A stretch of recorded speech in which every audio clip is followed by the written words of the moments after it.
بسم اللہ الرحمن الرحیم۔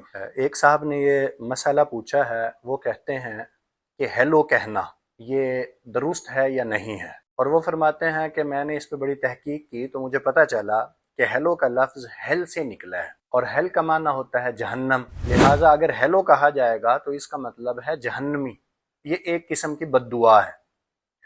تو وہ صاحب پوچھ رہے ہیں کہ ہیلو کہنا جائز ہے یا ناجائز ہے۔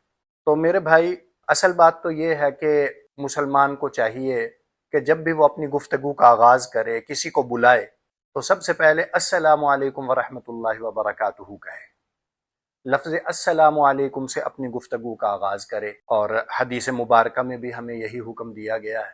باقی جو اس قسم کے الفاظ ہیں ہیلو کا لفظ، یہ جو انہوں نے تحقیق پیش کی ہے، اس سے مجھے ایک اور تحقیق یاد آ گئی ہے ایک صاحب کی۔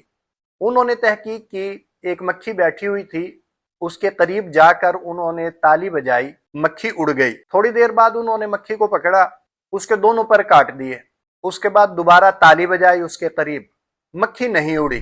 تو صاحب کہنے لگے کہ میں نے بڑی تحقیق کی، میں نے بڑا تجربہ بھی کیا، میں نے خود اس بات کو آزمایا، اور اس تحقیق سے کیا ثابت ہوا؟ یہ بات ثابت ہوئی کہ جب مکھی کے پر کاٹ دیے جائیں تو مکھی بہری ہو جاتی ہے، اس کو کچھ سنائی نہیں دیتا۔ تو میرے بھائی، یہ تحقیق تو ان کی کچھ اسی قسم کی ہے، کیونکہ آکسفورڈ ڈکشنری کے اندر بھی ہیلو کے حوالے سے لکھا ہوا ہے، فیروز اللغات جو اردو کی ڈکشنری ہے اس کے اندر بھی یہ لکھا ہوا ہے کہ ہیلو جو ہے وہ کوئی جہنمی کے معنی میں نہیں ہے، بلکہ ہیلو جو ہے وہ بلانے کے لیے استعمال ہوتا ہے۔ تو اس لیے اس کا جواب مختصر یہی ہوگا کہ ہیلو کہنا جائز ہے، گنجائش ہے۔